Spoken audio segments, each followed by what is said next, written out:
Hello everybody, welcome back to my channel. My name is Renee and this is my September / back to school TBR. So if you are new to my channel, I work in a middle school library. I am not the librarian, but I do everything a librarian would do except pay for the supplies and books that we get. I put book orders together. I take care of students that come into the library. I do all the library work. And my boss, who is in charge of our 4 different school buildings, takes care of all the admin part of it.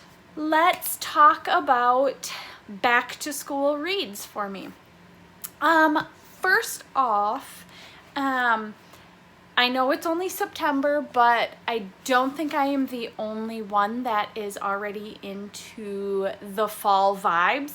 I don't know where you're at, what the weather has been like, but here in northern Wisconsin, it has been rainy and overcast and cool but hot. It's been weird, but total fall vibes. So I'm gonna start with fall reads. I am a mood reader. So the first book that I would like to read for the month of September or back to school would be Rusha and the End of Time. This is by Rusha Chokshi. I'm not sure how to pronounce her last name, but it says, Rusha has a tendency to stretch the truth in order to fit in at her private middle school. While her classmates are getting off to exotic vacations, she'll be spending her autumn break, perfect, in the Museum of Ancient Indian Art and Culture that her mom curates. Is it any wonder Aru makes up stories about being royalty, traveling to Paris, and having a chauffeur? But one day, 3 schoolmates show up at Aru's doorstep to catch her in a lie. They don't believe her claim that the museum's lamp of Bharata is cursed, and they dare Aru to prove it. Just a quick light, Aru thinks. Then she'll never, ever fib again. And I won't read the whole thing, but I have heard a lot of great things about this book, and I cannot wait to read about Aru's adventure. Okay, so the next book I had on my TBR, it was for a summerween, and I didn't get to it, which is The Clackety by Laura Senf. And at that point, I didn't have the book, but I ordered the book, and I am so excited. I will be getting to this because this is also an option I put on for my book club that I run at the middle school. I did it last year, and I made a video about all the books that we read in this book club last year, if you want to check out my channel. But some shadows are best left in the dark.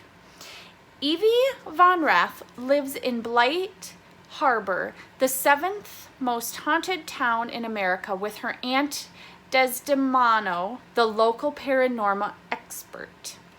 Des has only one rule: stay out of the abandoned slaughterhouse at the edge of town. But when Des goes missing, Evie has no choice but to enter the ominous building. There she meets the Clackety, a shifty creature that lives in the shadows and seams of the slaughterhouse. The unsettling entity will help Evie get Des back for a price. She must find the ghost of John Jeffrey Pope, a serial killer who once terrorized Blight Harbor long ago. Evie reluctantly agrees to journey into a chilly other world filled with hungry witches, penny-eyed ghosts, and other dangerously fickle beings, all while being pursued by a dead man whose only goal is to add Evie to his collection of victims. So it'll be interesting to see what happens to Evie when she's trying to rescue her aunt. So I'm excited for that. The Clackety. I think there's little illustrations in here. So I just love it when they have illustrations. Okay, the next book on my list is, and I'm sorry that I know some people would rather you put the summary into your own words, the synopsis into their own words, but I'm not good at that, so I feel reading the synopsis that comes with the book is better. So my next book for back to school is Aggie Morton, Mystery Queen, The Body Under the Piano. And this is by, I don't know if it's Marth Jocelyn or Marty Jocelyn. So this book is part of a series. Aggie Morton lives in the English seaside town of Torquay, I'm not sure if that's it, in 1902. Highly inventive and deeply shy, Aggie is still mourning the death of her beloved father and has developed what her mother calls a morbid preoccupation. She spends her solitary hours composing ghastly tales and fictional endeavors for made-up friends. But an opportunity for real friendship and adventure is coming Aggie's way. First, she crosses paths with a Belgian boy named Hector Perot.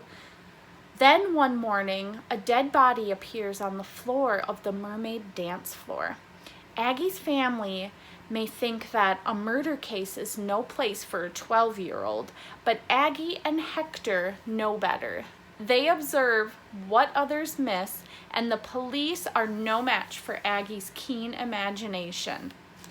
So I'm excited to read this. They're little chapter illustrations, but so I'm excited about that.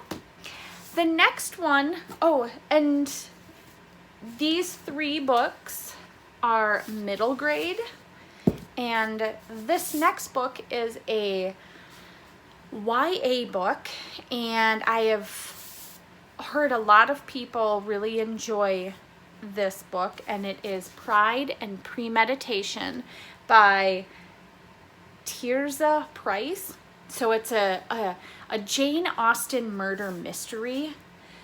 It says, Pride and Prejudice gets a murder mystery makeover in this new series based on Jane Austen's most beloved books.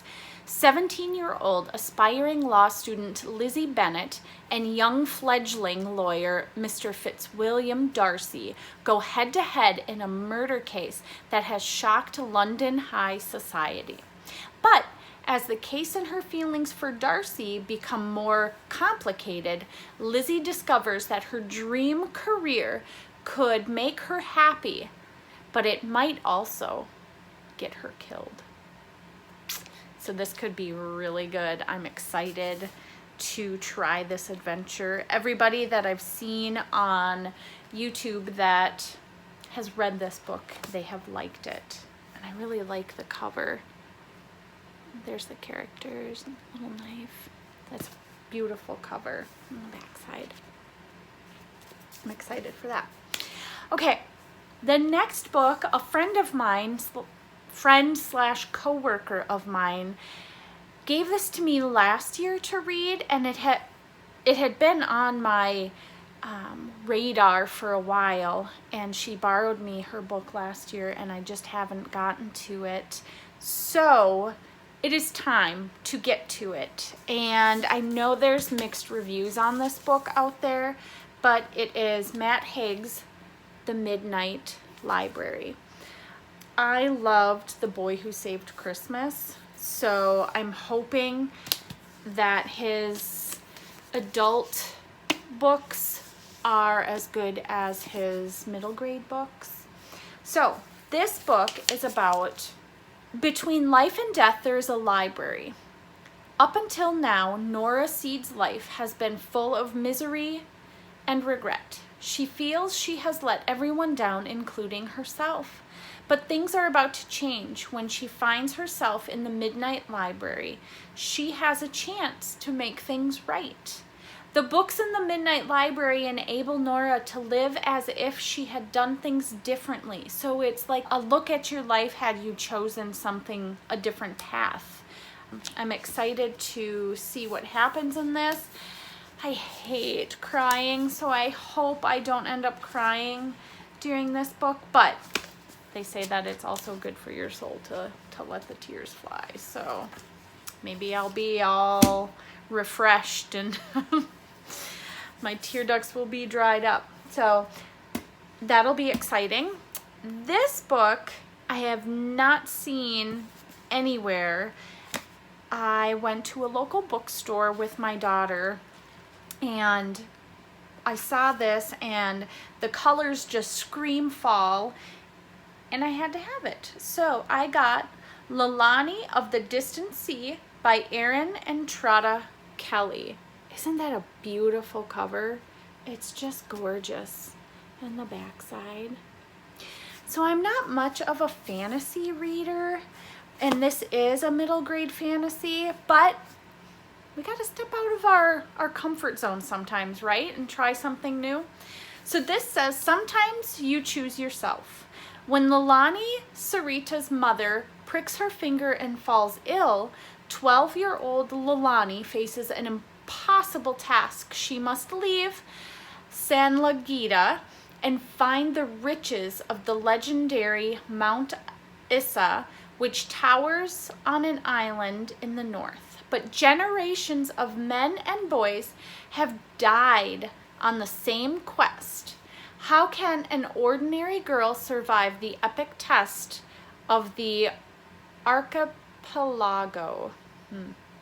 So this will be interesting. She is on an adventure to find some medicine to help heal her mother. I wonder what she pricks her finger on to fall ill. It's kind of like a Sleeping Beauty tale. But this will be exciting to see what happens on her journey. And it'll be exciting for me to see how I like a fantasy book. Okay. The last book on my back to school / September TBR is Spell Sweeper. Sorry, the light is kind of reflecting. Spell Sweeper by Lee Edward Fody. Magic is messy. I just love the little characters. Look at in her little pocket. And this little, I don't know if it's a cat, a dog, a fox, a mixture. So interesting. And the backside. Look at it. Okay, so this book is There's Nothing Magical About Wizard School. Nothing magical about wizard. Okay, I got it. At least not for Kara Moon. Instead of practicing spells and wielding wands, she's on the fast track to becoming a MOP, aka Magical Occurrence Purger. You see, when a real wizard casts a spell, it leaves behind a residue called spell dust, and it's a mop's job to clean up the mess. Get it? Spell Sweeper. I got it now. And no one makes more of a mess than Harley Wu. Believed to be the chosen one, destined to save the magical world, Harley makes magic look easy, which makes her Kara's sworn nemesis. Or it would if she even knew Kara existed. Then one of Harley's spells leaves something downright dangerous behind. A rift in the fabric of magic itself. And when more rifts start to appear around the school, Kara is pretty sure the so-called chosen one isn't going to save the world. She's going to destroy it. So she's gonna, it sounds like Harley, the chosen one, who is so good at spells, is going to use her power for evil. So that'll be interesting. So many good books to read. I just love autumn vibes. And this doesn't have any illustrations in. The unfortunate thing about magic is that wizards do not clean up after themselves, which is why you need someone to do the dirty work, someone to get rid of the evidence. In other words, someone like me. Oh, come on, Cara, save the world. Can't wait to see what happens in this cool middle grade magical book. So there you have it, my back to school / September TBR. And I plan on recording a video for my August books I read, which they're kind of sitting right here. And I'll talk about them and how I felt about them. But I've already started back to work. I don't have any students yet. The students start September 6th, I think it is. It's the day after Labor Day. And honestly, I don't know how many books I'll be able to read each month once students come back to school. So we'll have to see. I don't know where my videos will go. I guess I could just do a video about each individual book that I read. I don't know. So I guess we'll see where it takes us. And thank you so much for watching my video. Please like and subscribe, and I will see you in the next video.